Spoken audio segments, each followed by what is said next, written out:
Sutra Teratai yang menakjubkan, bab 1 pendahuluan. Sinvasyang Sutra Teratai, episode 126. Kesadaran ke-8 mengubah noda menjadi kemurnian. Apakah kita senantiasa bersungguh hati? Tanyakan kepada batin kita sendiri. Apakah kondisi batin kita? Dengan batin tenang dan jernih, tekad maha luas bagai alam hampa tiada berbatas, serta keyakinan tidak tergoyahkan untuk masa 100.000 koti kalpa. Pintu Dharma tiada terhingga terpampang dengan jelas di hadapan. Sutra Makna Tanpa Batas, bab 1 Sifat Luhur. Batin kita semua jika dapat demikian tenang dan jernih, maka tekad kita tidak akan tergoyahkan. Menjaga batin kita dengan sungguh-sungguh. Dengan sendirinya, pintu Dharma yang tiada terhingga akan terpampang dengan jelas di hadapan. Ini adalah prinsip kebenaran yang semestinya. Tekad maha luas bagai alam hampa tiada berbatas, merupakan hati yang sangat lapang. Jika kita dapat demikian, setiap kata dimasukkan ke dalam hati. Ketika berinteraksi dengan kondisi luar, kita dapat mengubah kesadaran menjadi kebijaksanaan. Jika kita dapat mengubah kesadaran menjadi kebijaksanaan, dengan sendirinya pintu Dharma tiada terhingga terpampang dengan jelas di hadapan. Tidak peduli kondisi apa yang kita lihat di luar, juga dapat menumbuhkan kebijaksanaan kita. Kebijaksanaan ditemukan dari kondisi seperti ini. Oleh karena itu, kita harus sangat bersungguh hati. Kondisi batin yang tenang dan jernih harus kita jaga dan lindungi dengan sungguh-sungguh. Sebelumnya kita telah membahasnya. 8 pangeran. Nama dari setiap pangeran ada kata mati. Pangeran ke-6 bernama Vimati Samudaktin. Melihat kondisi luar dengan sendirinya sangatlah jelas. Dengan kesadaran pikiran memahami Dharma, bukan hanya kesadaran pikiran bisa mengetahui bahwa benda ini, ia adalah benda apa, material atau bahannya apa. Muncul, berlangsung, berubah, dan lenyap. Kondisi batin kita terhadap benda ini. Kondisi batin kita terhadap benda ini. Ataupun terbentuk, berlangsung, rusak, dan kosong. Semuanya ini dikarenakan kondisi luar yang materialnya terus terbentuk, berlangsung, membuat batin kita menjadi tergerakkan. Tidak memikirkan bahwa benda pada akhirnya juga akan rusak, juga merupakan tumpukan sampah. Jika kita bisa memahaminya, yang tidak dibutuhkan maka jangan serakah. Ini disebut dengan kesadaran pikiran memahami Dharma. Dan sebenarnya apakah benar-benar diperlukan menghapus keraguan di sana tidak perlu dipikirkan. Mau ataupun tidak mau, tidak perlu lagi, tidak perlu di sana untuk meragukannya. Secepatnya menghapus keraguan tersebut. Makanya ini dinamakan menghapus keraguan dan memahami dengan jelas. Batin kita perlu terbuka lapang. Makanya di saat menghapus keraguan ini, masalah ini apakah benar atau salah, mampu membedakan yang benar dan salah. Secara alami, maka di dalam prinsip tidak ada keraguan lagi. Prinsip tanpa keraguan inilah yang dinamakan prinsip kebenaran. Makanya orang akan memahami delusi antara hidup dan mati. Delusi adalah kebodohan. Makanya kita perlu mengubah 6 kesadaran indera menjadi kebijaksanaan, yaitu di mana pikiran kita bersih murni. Keenam bernama Vimati Samudaktin. Dengan kesadaran pikiran memahami Dharma, menghapus keraguan dan memahami dengan jelas. Menghapus keraguan atas fenomena dan prinsip, serta memahami dengan jelas akan delusi dalam samsara. Ketujuh bernama Gosa Mati, merujuk pada kesadaran ketujuh yang berkaitan dengan kebodohan aku atau Atma Moha, dan lainnya dari 4 noda batin mendasar atau Catvara Klesa, meneliti secara terus-menerus dan mengkondisikan kesadaran kedelapan, beranggapan sebagai aku yang berada di dalam diri, bagaikan gema yang mengikuti suara. Ketujuh bernama Gosa Mati, yaitu yang berkaitan dengan kondisi luar, dihimpun kembali hingga kesadaran ketujuh, objek dari luar yang menjadi kondisi atau perspeksi, masuk ke dalam pikiran. Kesadaran ketujuh berpikir sangat cerdas dan tangkas, dengan sangat cepat dapat mengetahui benar dan salah secara jelas. Maka dia pun tiada henti berpikir dengan sungguh hati. Tidak perlu bersentuhan dengan benda di luar. Setelah bersentuhan, tidak perlu ragu-ragu. Setelah bersentuhan, tidak perlu ragu-ragu. Sangat murni keraguan tersebut. Kebodohan aku atau Atma Moha, serta 4 fase sudah sangat jelas. Karena telah meneliti secara terus-menerus dan mengkondisikan kesadaran ke-8. Meneliti secara terus-menerus dan mengkondisikan kesadaran ke-8. Teliti dan bijaksana, memahami dengan sangat teliti, sehingga pemikiran sangatlah penting. Pemikiran adalah kesadaran ketujuh. Dalam berpikir, kita seringkali menggunakan hati yang murni untuk menghadapi kondisi dunia yang penuh masalah, sehingga pemikiran beliau sangatlah murni dan tajam, sehingga pemikiran yang berkaitan dengan objek luar kembali ke kesadaran ke-8, sehingga disebut meneliti secara terus-menerus dan mengkondisikan kesadaran ke-8, beranggapan sebagai aku yang berada di dalam diri. Benda ini berada di dalam kesadaran ke-8. Yang tersimpan di dalamnya adalah kebijaksanaan duniawi dan sudah bisa dipahami serta dianalisa dengan jelas. Untuk diteruskan kepada kesadaran ke-8 menjadi sangat jelas, boleh atau tidak boleh dilakukan. Apakah ini pantas dilakukan? Ini semua tersimpan dalam kesadaran ke-8. Bagaikan gema yang mengikuti suara. Suara dan gema adalah saling berhubungan. Sekarang kita ada pengeras suara. Jika kita mendekatkan mikrofon, maka suara akan keluar. Ketika suara keluar, gema pun ikut keluar. Oleh karena itu, suara gema akan terdengar sampai jauh sekali. Dikarenakan ada suara yang keluar dari tempat yang dekat ini, tempat yang jauh, dengan sendirinya dapat merespon gema suara ini dan mengkondisikan dengan kebajikan yang ada di luar.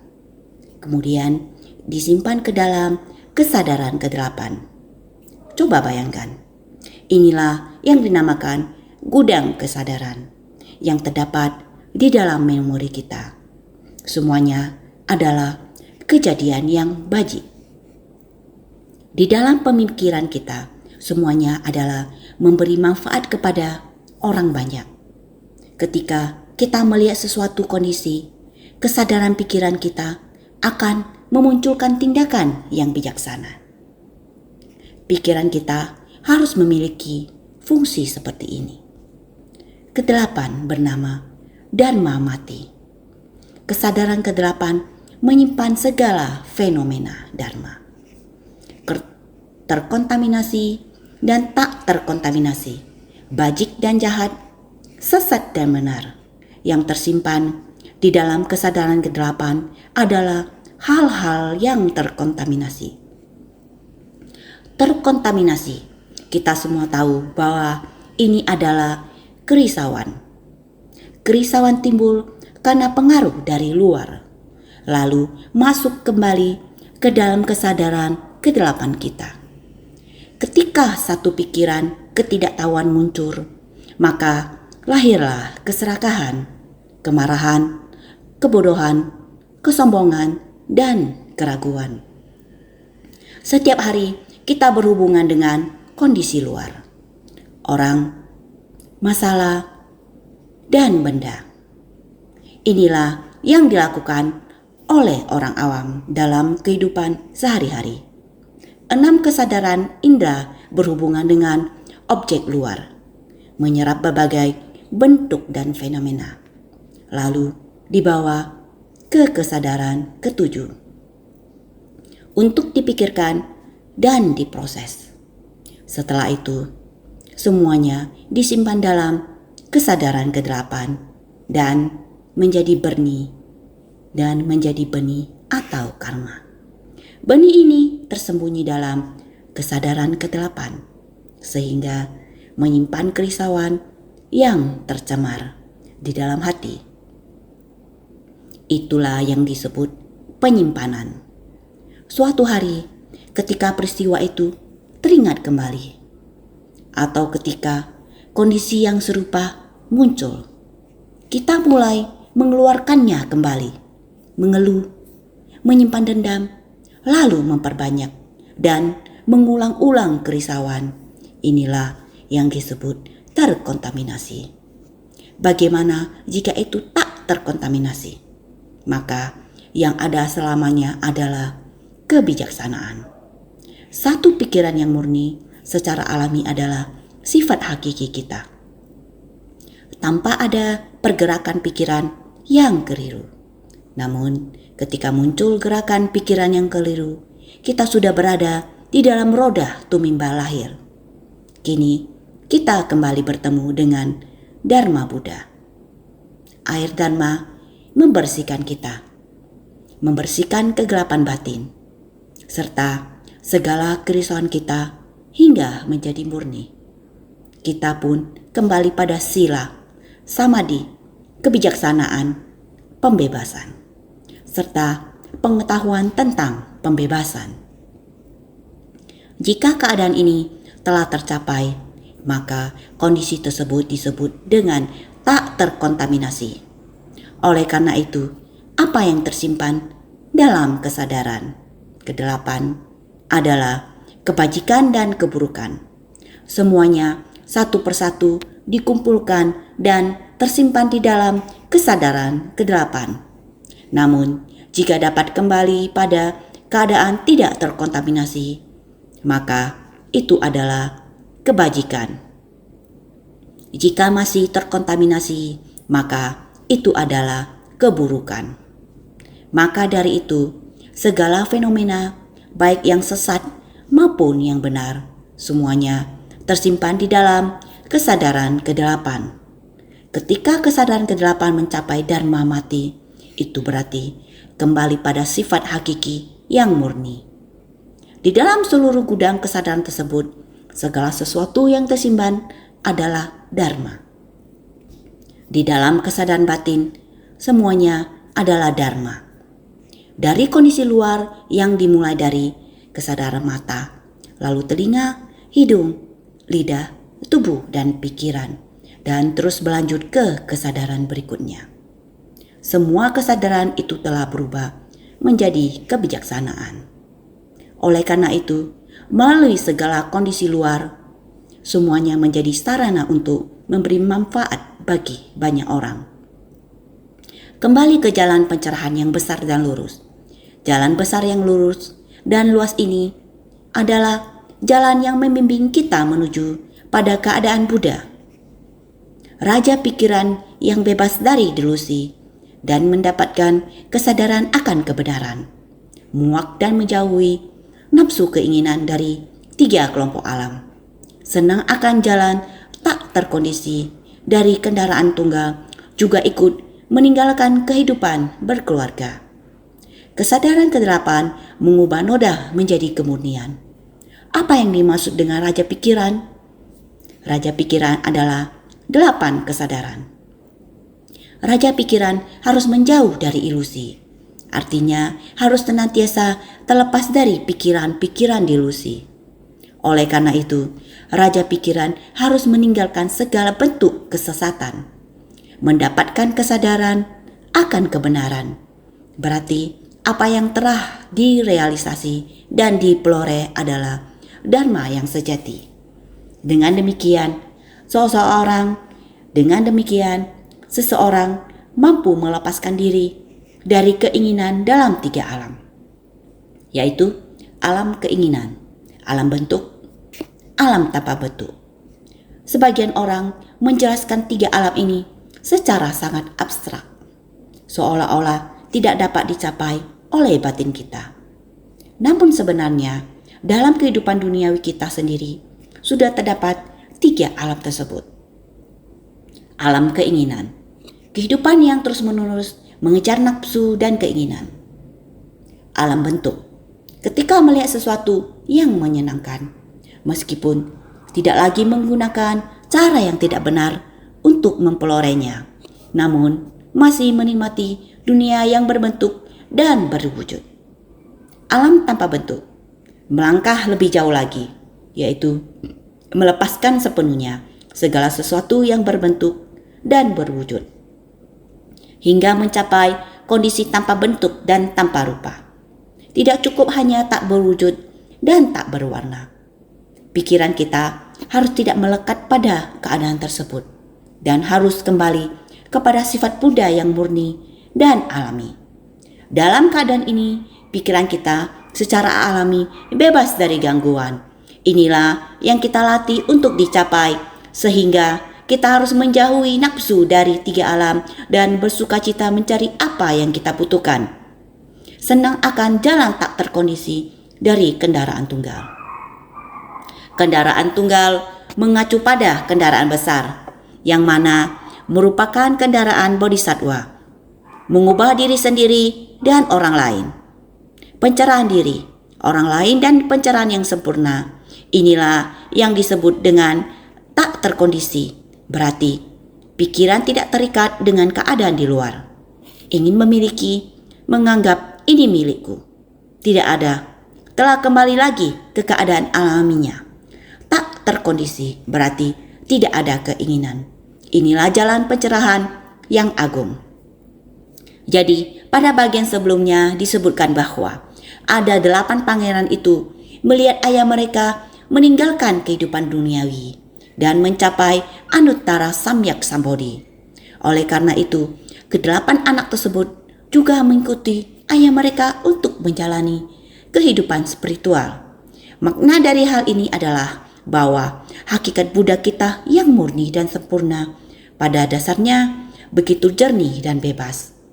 Secara alami, semua penderitaan dan kekotoran eksternal yang dirasakan oleh 8 kesadaran dihilangkan sepenuhnya. Sehingga kita kembali kepada satu sifat Buddha yang pada dasarnya terang dan sempurna. Setiap orang memiliki sifat yang demikian adanya. Jadi yang dimaksud dengan kesadaran ke-8 mengubah noda menjadi kemurnian adalah bahwa semua kekotoran dalam 8 kesadaran telah dihapus dan dimurnikan sepenuhnya. Inilah yang disebut sebagai keberhasilan dalam mengubah kesadaran menjadi kebijaksanaan. 8 pangeran ini memiliki kebajikan, penuh wibawa, dan penuh keleluasaan. Masing-masing memerintah 4 benua. Sutra Teratai bab 1 pendahuluan. Ini terdapat di dalam naskah sutra. Sang ayah meninggalkan kehidupan duniawi atau menjadi biksu. Seiring dengan sang ayah menjadi biksu, ke-8 pangeran ini juga sangat disiplin. Bersama-sama berusaha keras menjalani kehidupan sangha dengan batin yang murni, melihat kondisi luar dengan jelas. Karena itu, mereka telah memiliki kebajikan, penuh wibawa, dan penuh keleluasaan. Sikap berwibawa yang muncul berasal dari latihan batin mereka sendiri. Maka membina diri ke dalam dan mempraktikkan keluar. Jika batin kita terlatih, maka tata krama di luar akan menjadi sangat anggun bermartabat. Disiplin di dalam batin akan terlihat dari luar. Ini adalah prinsip kebenaran yang pasti. Dengan demikian, dengan sendirinya, masing-masing memerintah 4 benua. 8 pangeran ini mampu menyelamatkan dan membimbing para makhluk. 8 pangeran ini memiliki kebajikan penuh wibawa dan penuh keleluasaan. Masing-masing memerintah 4 benua. Itulah raja pikiran dari 8 kesadaran. Masing-masing berkuasa atas faktor mental yang berkaitan dan kondisi luar yang bersentuhan dengannya. Adalah batasan kuasa dari faktor mental yang bersentuhan dengan kondisi luar. Inilah raja pikiran dari 8 kesadaran. Masing-masing berkuasa atas faktor mental yang berkaitan. Berbagai faktor mental yang berkaitan dan kondisi luar yang bersentuhan dengannya. Dari kesadaran ke-8, ke-7, ke-6 hingga yang sebelumnya. Dan berbagai objek dari luar sering disampaikan kepada semua orang. Pikiran itu adalah memikirkan pikiran yang melekat pada objek-objek dari luar. Di dasar batin kita, inilah yang disebut kesadaran menerima dan memasukkan objek dari luar ke dalam pikiran. Orang awam dipengaruhi oleh objek-objek ini, sehingga batin kita menjadi kacau.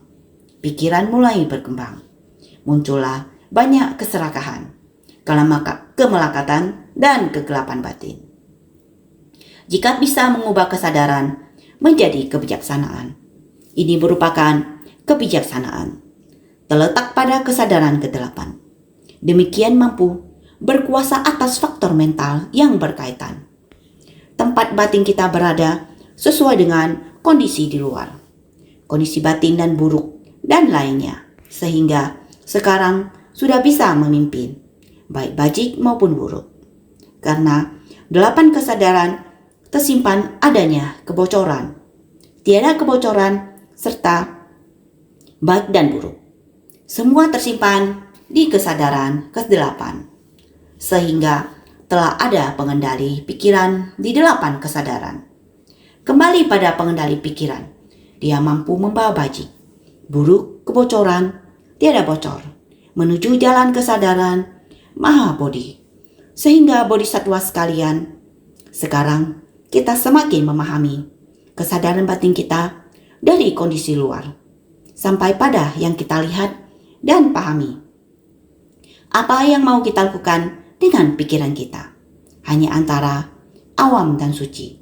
Jika kita ingin menjadi manusia suci, mempelajari manusia suci, mempelajari Buddha, kita harus bersungguh hati. Jangan tergerakkan oleh niat khayalan, sehingga harus senantiasa bersungguh hati.